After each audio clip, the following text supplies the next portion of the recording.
Hey guys, thanks for joining me again. Today we're on our way to do some ice fishing. If you can't see in the back, we got our tip-ups and our jigging rods. We're going to be heading up to a local spot here, but my buddy Joe, we've been fishing with for many years now. Really enjoy it. And, hopefully going to get some good action today.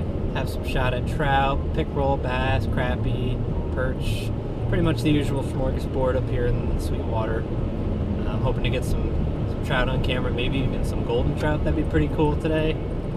So hope you guys enjoy it. Our ice fishing videos are pretty unique, I think, so it should be some pretty good action at the very least. Thanks a lot for joining us and enjoy. Alright, so here I'm drilling some holes, but I just wanted to give you a little background information on how I set up these videos for ice fishing. And instead of just having the GoPro on my chest like I have it right now and jigging or picking up some fish out of the tip-up holes, I actually drill a hole right next to another tip-up hole, and then I put the GoPro in there. It's sitting on a PVC pipe that digs into the ground, and the GoPro sits about 3 foot above the ground so that I can see the fish when they actually hit the minnow. And this has proven to get some very interesting footage, and today's no different.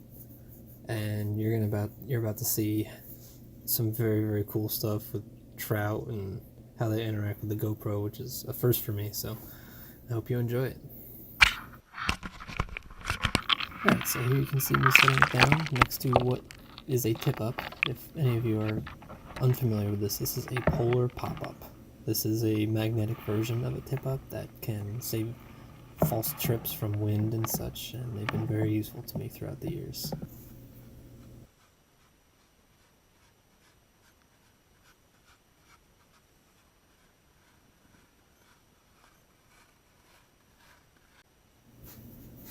Outside of the fact that I've put this minnow way too far down and it's only got a few inches above the weed line, I'd prefer it to get about 6 inches to a foot above the weed line so it's in clear sight.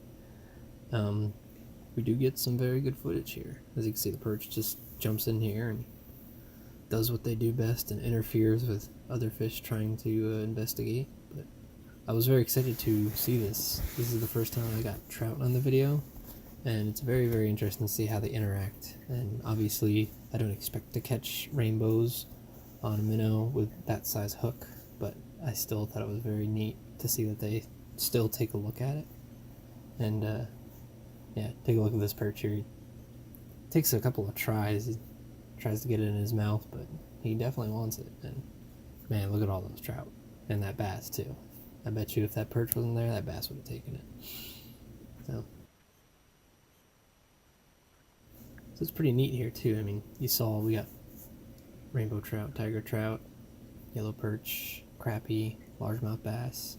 Pretty much the only thing that's missing here is pickerel and some catfish and some sunnies.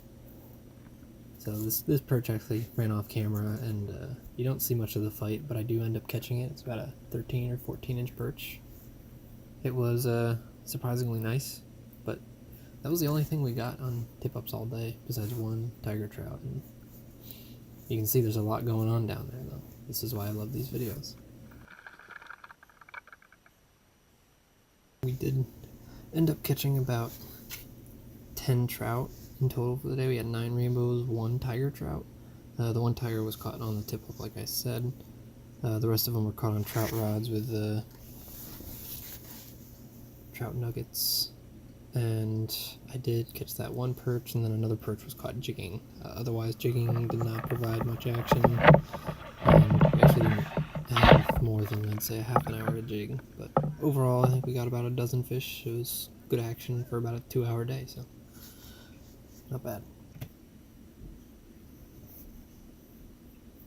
So this is where things get interesting. I have taken up the perch, I've unhooked it, and I've left the tip-up out because there was another one that just went off, and while I go away, this happens.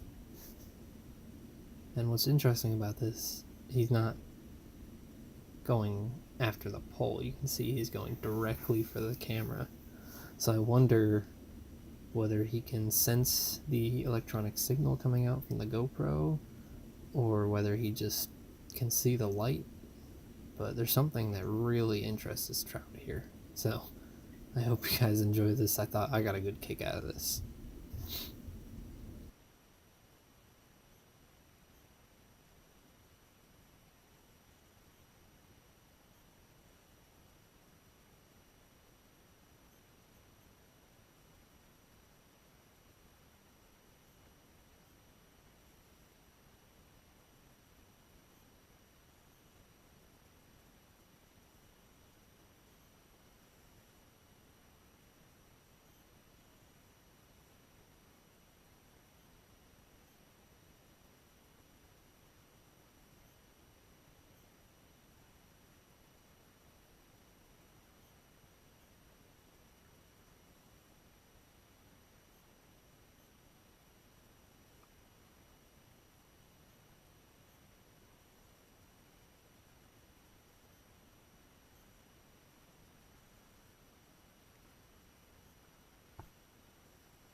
And it gets even more interesting here once I put the minnow right back in the hole.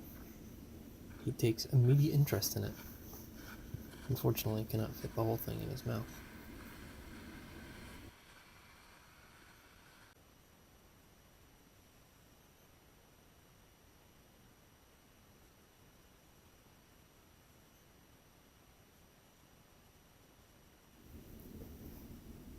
So this is still happening. I mean, this has been about 10-15 minutes of this trout circling.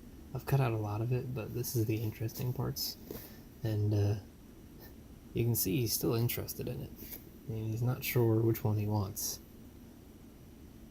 Takes a chop at the drop shot and then goes right back to the camera. Very, very interesting.